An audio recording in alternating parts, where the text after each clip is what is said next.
Hi, everybody. We're back again. It's Friday night. It is Friday night. We have lots of fun on Friday nights. Friday night. This is what we like to do. We're big party girls. Hi, Brenna. What are you doing? They didn't let us See, put I a knew title wavy on here. this. Ew. We're talking about vitamin D. Vitamin D. We were gonna call it Something else. the Big D, but we thought that might be inappropriate, so we're just gonna. I don't know what we're gonna label it. We didn't want to get all the viewers and they'll be like, "What? They're talking about vitamins." Yeah. So They yes, should just. vitamin D They should just is be an interested. important one.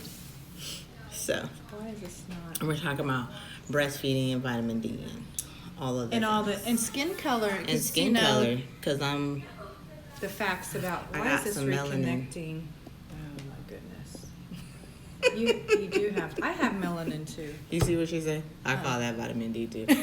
I actually had never heard that until today. Today we won't say who said it. Anyway, that's a thing, Why is and you just keep learning in life. yes and have fun. Yeah, you know, it is what it is. Let's Your see. thing's not working. This one's not. I'm gonna end It's it and start broken. again. You broke it. I'll You broke it. Oh, you were supposed to put that in something. Okay. I what? Oh, do you want me to get a coffee Nope, I'll cup? just drink it. Because you're drinking coffee. Why would you need a coffee cup? Okay. All So that. we're talking about. She loves vitamin D.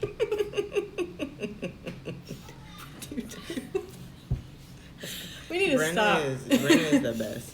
I didn't. They didn't hear me say that. I whispered that. Oh, I'm sorry.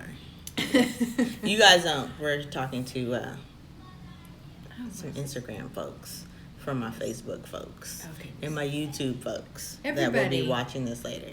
Everybody. Yes. So while we wait on some more people to join before we talk about vitamin D tonight with Dr. Crystal and myself, I'm Montika, and I just said who that was. That's Dr. Crystal. Yes. Yeah. Ooh, my Yeah. hands are ashy. Need some lotion. Okay, you ready? Go. We are ready. 1, 2, okay. 3. So we're talking about vitamin D because I think my Instagram's not working, so that's okay. It's Okay. whatever. Wait, you're not in the screen. I'm not in this the screen on this one. Hi, Auntie. Okay. And, you know, it's one of those things, I feel like I talk about this a lot and it's questioned a lot, but there's still a lot of misinformation out there. There's still a lot of questions people have. Right. And so we're just going to talk about some facts. If you guys have questions, you can ask. And hopefully we'll be pretty informative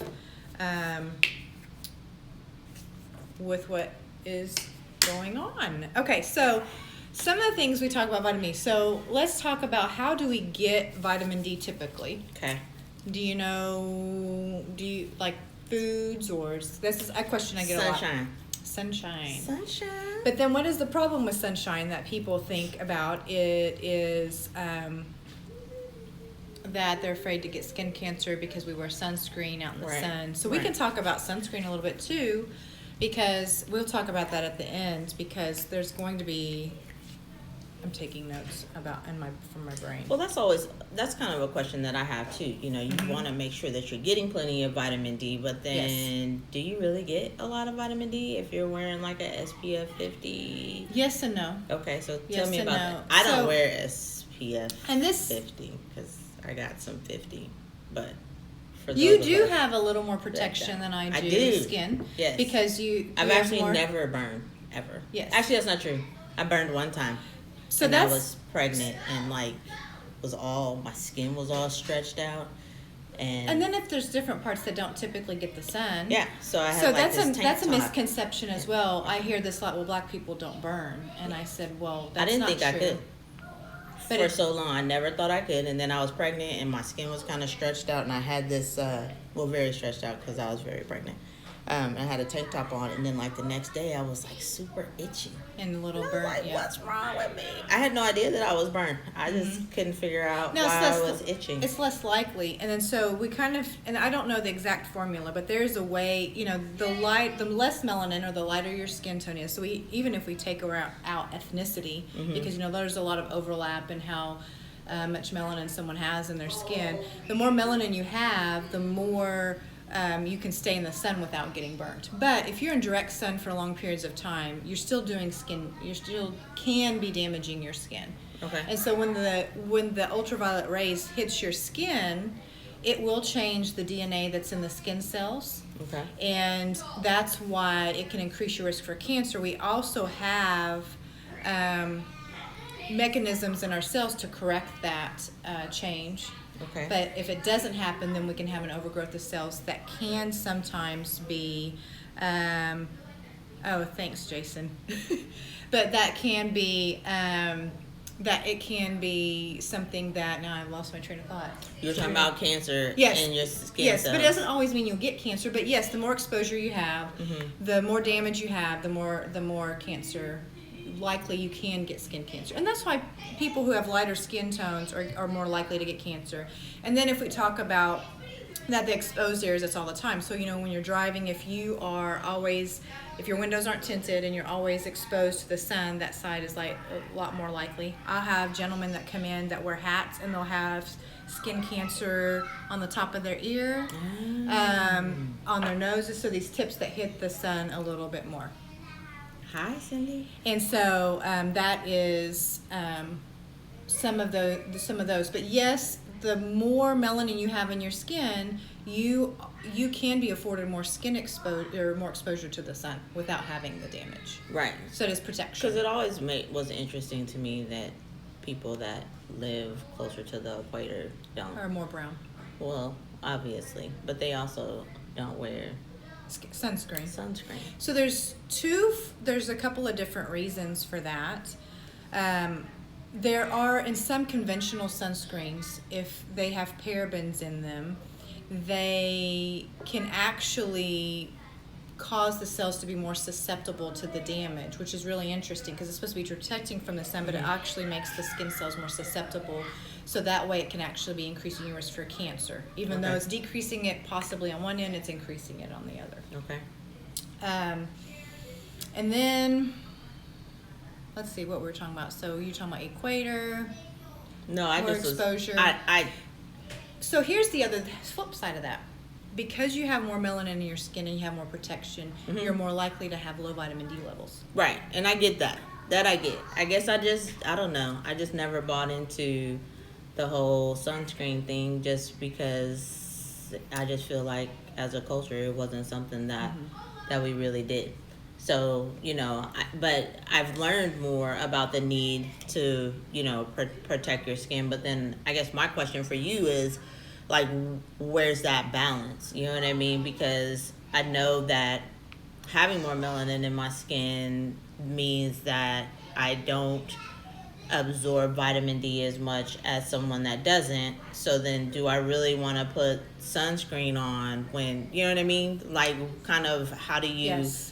How do you navigate And that? to be honest, I haven't read the latest on how much sun exposure you would need for certain things. Okay. A lot of times I'm dealing with people who are coming in for clinical level, we're checking clinical levels and we're saying what's going on. I look at lifestyle, how much overall health, what other processes are going on, what your vitamin D levels are, and then what your lifestyle is. So if you're someone that goes outside, and then we monitor them through levels. So no matter what, we have a little bit of margin to be able to test it a little bit. Okay. But we don't want to put you in a position for your skin to burn.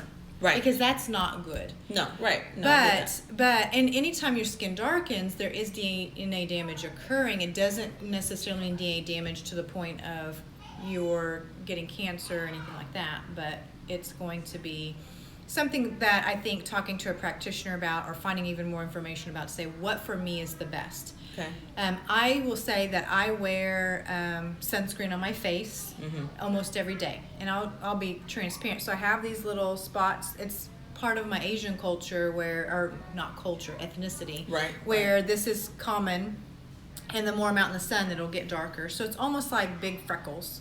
But so if I don't want that to get darker, I wear sunscreen, and it's to protect some of that down because my face is in the sun all of the time while I'm driving, that type of thing. Now, as far as on my body, it just depends on how long I'm out in the sun for. And everybody's going to have a little bit different advice possibly on sunscreen or not. Generally, I say if you're, I don't necessarily know if I would recommend sunscreen for you on a daily basis. Right. But so the term when they say black don't crack, it's because you have that protective measure, because even if you're out in the sun, your skin is protective, and it's not going. For the fairer you are when you're out in the sun, you're going to have the wrinkles and a lot of the skin issues that could come from the sun damaging it. That's part of it. That's really cool. Yes. Okay, so then for me, with that type of conversation, as far as getting out in the sun, how would what type of testing would I need if I wanted to come to you and be like, I want to know what my vitamin D levels are? So there's two that I do. One is they're both taking blood. Mm-hmm. One does it in the serum, so we're looking at blood at the serum level, saying how much vitamin D is available for my cells to take in. And if you go to traditional medical doctors, they will say it is 30. So 30 is the cutoff. If it's 30, if the level is 30, then you're fine. If it's 29, you're deficient. And so for me, I don't necessarily I think it's more of a continuum. Okay. In functional medicine, we typically say 70 to 100 is optimal. I've even seen, depending on if the labs are, some of them will say we'll go to 100, anything over 100, they just say it's over above 100, but some will go to 120. Mm-hmm. Mm-hmm. I've seen them even 100 to 120 with anybody with autoimmune disease, some other type of chronic diseases. It may be helpful and beneficial to have a serum level of above 100, but typically it's very, very safe, effective. It's very optimal to have a serum level between 70 and 100. Okay. And that's your vitamin D level. That's the vitamin D levels. Okay. And it's 25 hydroxy OH vitamin D. There's two different ones they check. That's a lot of okay. But typically now they are checking for these levels. Okay. Brenda had a question. Yes. Oh, I don't know if you answered the question. Well, do people have different sun exposure recommendations? They do. And it depends on where, Vitamin D Council is a good place to go. Sometimes it's 20 minutes a day, making sure eyes, faces, or eyes and hands are exposed. Okay. Did you say Vitamin D Council? Yeah, the Vitamin D Council is a great place to get some vitamin D information. I've never heard of that. The Vitamin D Council. I think they have a Facebook page. Okay. Mm-hmm. I didn't know if it was a website or a Facebook. And I haven't checked the recommendations lately, but for dosage, and we can talk more about that, they recommended an adult. The minimum dosage they recommend a day is 5,000 IUs a day to at least cover the base for that. That's really interesting though, because even when I'm dealing with like my breastfeeding mamas, I know that the conversation a lot of times is that breast milk doesn't have enough vitamin D in it, and then I want, it's like, well, we're so deficient in so many nutrients anyways, right? So technically we should have enough vitamin D in our breast milk to be able to give that to our babies without it. So you said 5,000 was the baseline. I know that in studies that I've read, and my recommendation for my mamas, if you're a breastfeeding mama, 6,400 IUs a she day said it before you. Is she knows her stuff. That's because she's smart. I love my Brenda. It's 6,400. So, but then again, back to what we were talking about earlier about melanin, which is when I was pregnant and breastfeeding, you were suggesting to me that I might need more than the 6,400. That was when I was breastfeeding for my babies, because I may not be absorbing as much. And then we were talking about, getting levels checked and those different types of things. So if, 6,400 is a baseline for most women, and I will say that most likely these tests that are being done are not being done on women of color, we probably would need more. And I mean, how hard is it to get that level checked? Like, where would somebody need to go if they were breastfeeding so that they would have a specific target number for themselves? It shouldn't be hard at all. Any practitioner that does lab work, DLO will do it. Yeah, but I'm talking about, like, I feel like if I went to my OB and was like, hey, what are my vitamin D levels? I'm curious. If I was over 30, they probably would say that was okay. So that's where, like, going to a functional medicine doctor would Yes. be ideal Yes. if you're really trying to find out what your numbers are, so that you know how much you're going to need to take to be able to make sure that you're passing enough vitamin D over to To the baby. your Yes. baby while you're And I don't breastfeeding. know if it's the same study that you're talking about. I remember several years ago, probably 10 plus years ago, they did a study where this is where vitamin D wasn't really talked about as much. And so vitamin D is a fat soluble vitamin. There's 4 fat soluble vitamins. Right. A, D, E, and K. And I knew that. I'm sorry. and what that means is that they get absorbed to the fat. Right.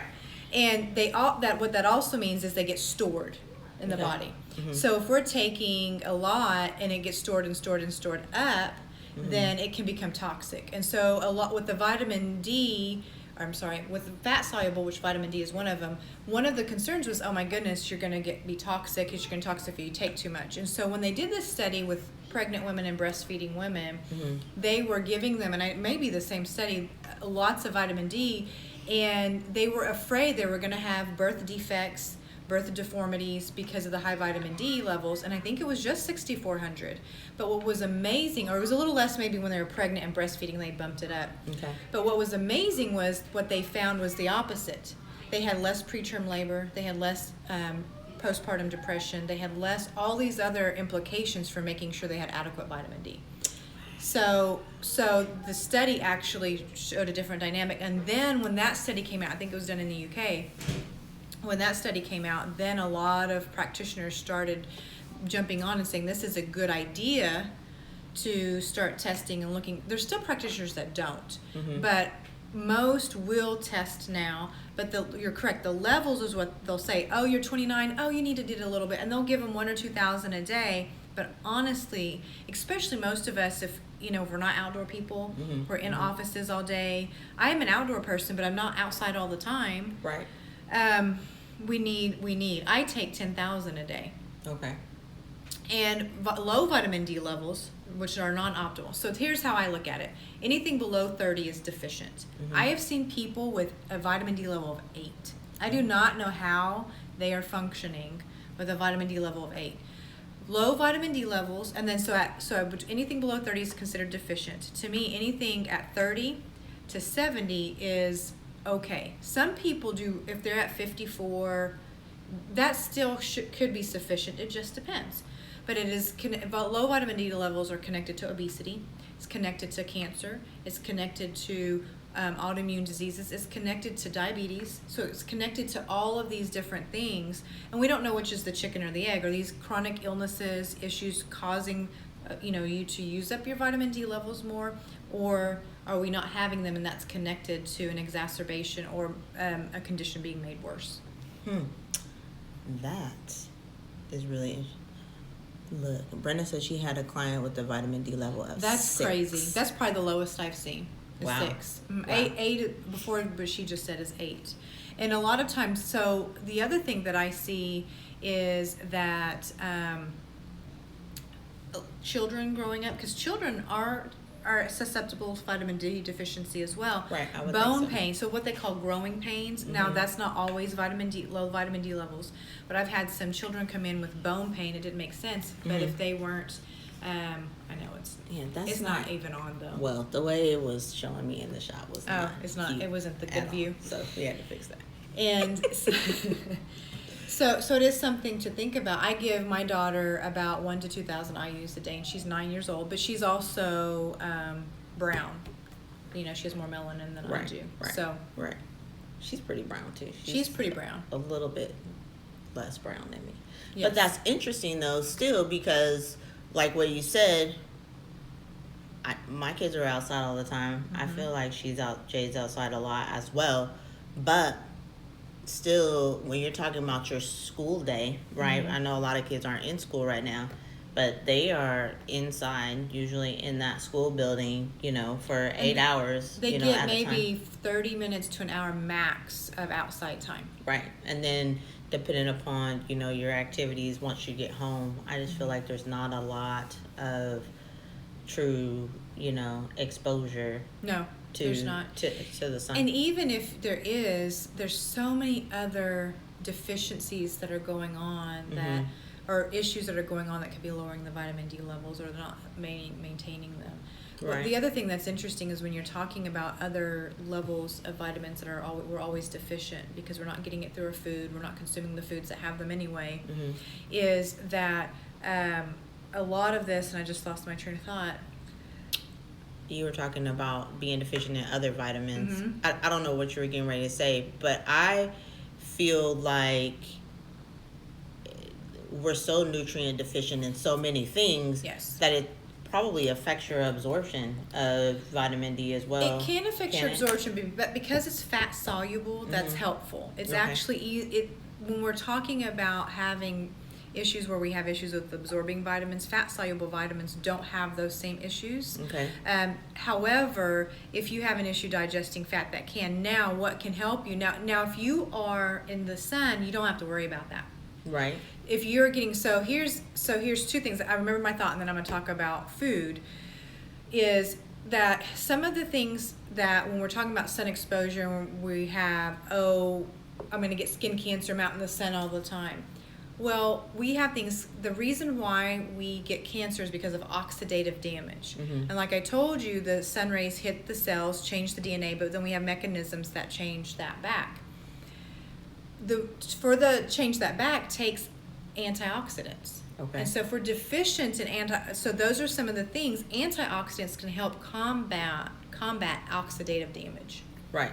So Right. deficiency can be contributing to, that's how an indirect way deficiency can be contributing to our possibility of getting skin cancer if we are having sun exposure. So what about your gut as far as absorption and you taking supplements if you're going to do it that way, if you have poor gut health? So a lot of these supplements are fat soluble, so they should be taken into that cell wall. So a cell wall is made up, is fat soluble, or fat permeable, sorry. Okay. And so then those fats can go directly into the cell. So typically don't have an issue Okay. with absorption. Now here's the difference. So here's where if you're going to take a vitamin D supplement, which actually I recommend everybody taking one, Okay.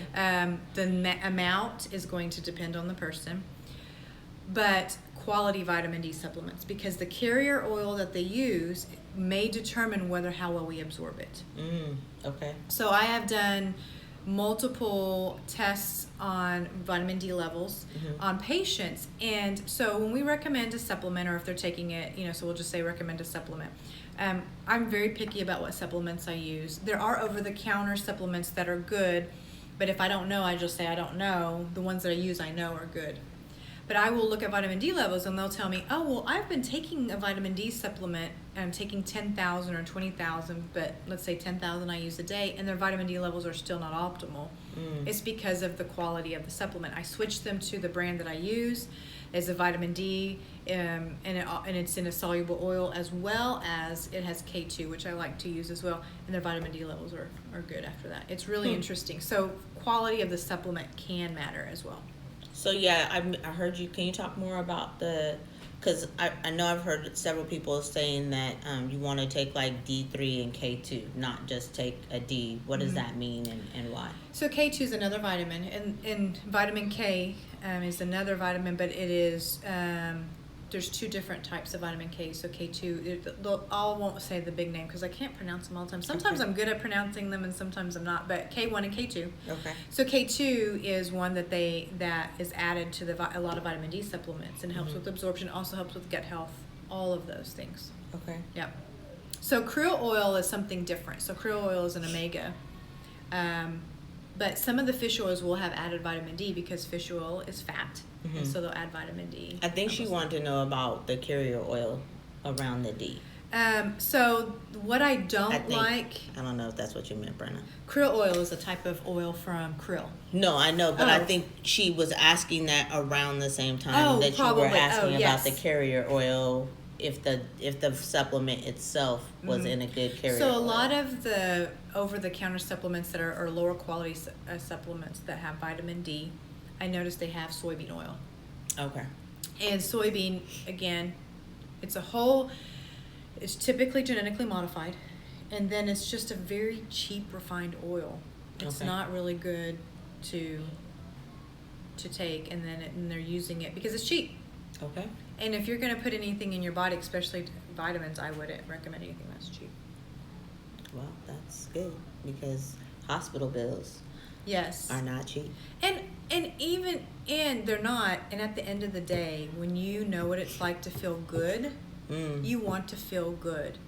Nobody wants to go and, we want to feel good and we want to know that we're healthy on the inside. Right. Yeah. Okay. So, what else do you have to say about vitamin D? So amounts. So we talked Okay. about the 5,000 I use. Mhm. Typically, I will recommend off the cuff 5,000 to 10,000 I use a day, but I don't like doing 10,000 for too long before we test. Testing is the best way to find out what your levels are and maintaining them. I've had people take 10,000 and bumps it way up and we go back down. I've had people take 10,000, it's not enough, they got to do 20,000. So it just depends on what's going on with you. Okay. And then with children, now of course, if we don't have to take blood with children, we don't. Right. But we talk about that so that's where I do that. You were talking about for breastfeeding moms, it was the 6,400. Yes. Yes. We were talking about but normally I even will just say I blanket say 7,000. But I'm curious to see what I'm not breastfeeding anymore, but that would be interesting, I think, to kind of check out, to get some, levels while they're breastfeeding. Yeah, to see, some black mamas in tests, and we can. It would be interesting. We could do our own little study. We can have them on 7 and see where their levels are at. And I while wonder they're if there's a way we can. If I have any black breastfeeding mamas that are interested in doing this with us, that'd be really cool. But even not just black mamas, because here's what I'm thinking. What? If we did a study where we maybe could come up with a formula of maybe finding like an index of how much melanin you have in your skin. I don't know if this is possible or not. It sounds like fun. And then how much melanin you have in skin compared to how much sun exposure you get compared to vitamin D levels. Yeah, that sounds like a lot of work. And seeing where that one might be, it is probably a lot of work. But don't we work a lot anyway? I know, but we could do that because we could do our Hispanic mamas because Jade is mixed, so she kind of runs in the middle. There's so many varying degrees. And is it just melanin or is ethnicity and other genetics a factor as well? Questions. Because we talked about this too with this is really preterm labor. So this is labor that you have before you're supposed to, before the baby is at term, is higher in African American women. Well, and it's related to vitamin D levels is one of the reasons. I don't think it's the only reason. There's a lot of reasons. Yeah, there's other reasons. There's so many. But one of them could be vitamin D that we can make that, we could take care of that and that would be helpful. That would be helpful. Okay, so we have a project that we will be talking about. That sounds like fun. That sounds like fun. A good one. And a helpful one. Because even Brenda was saying a melanin index would be really, really helpful. And she's... what's interesting... Brenda is far away. What's really interesting, though, about a melanin index... So have you ever taken... I can't even remember the name. I should know it. It's a skin test of how easy you burn. And they ask that at a lot of the aesthetic places or skincare places. It starts with an F. So if anybody knows. But but it's an index. It's a very subjective index because they're asking the person and the person is answering it. How easy do you burn? But that's an indicator as well because I'm going to burn a lot easier than you're going to burn. Right. We were at the pool the other day. I've never burned. Well, the one time, but that doesn't count. It does. It counts, but after as much as you like the outdoors. Right. So you're outside a lot. Right. And I know you like the beach. You sunbathe and all that stuff. And you haven't. If I went to the beach, would I want to go to Destin, White Beaches? I think I might go this summer. Tulsa we need a vacation. We need. With some sun. Lord have mercy. And sand. Yeah. Sand. And water. Sand is good. Not that much wind. What do you, melanin? You have no melanin. I would love to be more. You do have some melanin. You have to, Renee. The only people that don't have melanin are albino. They don't have melanin. Okay. Yep. So that's good to know. I didn't know that. I think I kind of knew that, but I hadn't really. And it is a recessive, a homozygous recessive gene to why you're. Interesting. Okay. I hope I'm saying that. I hope I am correct. I don't know. Somebody Google it and see. Okay. Okay. So we did vitamin D. Does anybody else have any questions about vitamin D before we end tonight and come back next week with a cool topic. And if you guys have anything specific that you want myself and Dr. Lewis to come on and talk about, type it in the comments. Let us know. You can shoot us a DM or whatever, and we will discuss it. And did you hear that fancy young talk that I? Every time I hear that, I think of the Lizzo song. I don't know. It sounds. I'm not gonna say what it sounds like. It sounds like you're asking for, but that's not what you're asking. It is. For. It's very booty call remnants, and that is not what I mean. We're not asking. You can send for us that. a personal message to That might be a better. Yes. DM you me. can send us please don't DM me. That's even worse. Lord have mercy. Okay, so you can send us a personal message to either our personal Facebooks or Instagram, or drop it in the comments or something like that. And we can talk about sunscreen. We talked about sunscreen, but a natural sunscreen. Oh yeah, talk about that before we go. So talk about sunscreen. Natural Grocers, Whole Foods, Sprouts, all these places have great natural sunscreens. They have great SPFs. They use there's chemical sunscreens and there's physical sunscreens, and so a lot of those will use blocks. But they are safer, and as technology and people are aware of this, they're getting better and better and better with sunscreens. So one of the things, so that helps. The other thing is I just bought a natural tinted sunscreen because jade is brown.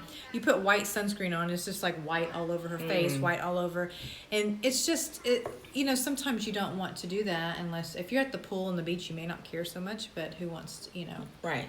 To have like the way white. it used to look, Yes. The lifeguards would put the super white Yes. on their nose. But they have some that with different consistencies, different SPF, different ingredients. But I would say stay away from the traditional because they have methylparabens in them. They have other chemicals in them, and trying to stick with the natural sunscreens. They work just as well. The downside I've had over the past few years is sometimes they're not as spreadable or something like that, but I really haven't had an issue. They are more expensive.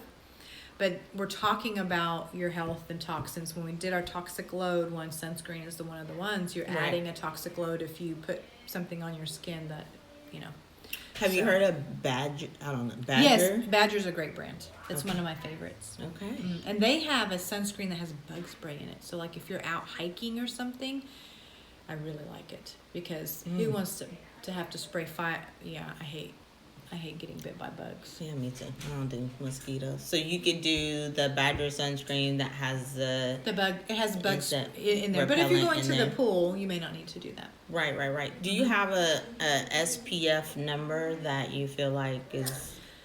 So it depends on again how much melanin you have in your skin. Okay. For 30 to 50 and maybe even 75. And the other thing is that as the longer you are out, you're going to have to reapply typically. Okay. Too. So get out of here. Look, and there's a bug too. I know. I see it. It's a gnat. Oh, it is a gnat. It is a We were gnat. talking about bugs and one I shows know. up. And we talked him up. What else can we talk about that can show up? We need to talk about. I don't know. Some money. Oh yeah, that Yes, one. that would be nice. Come flying by.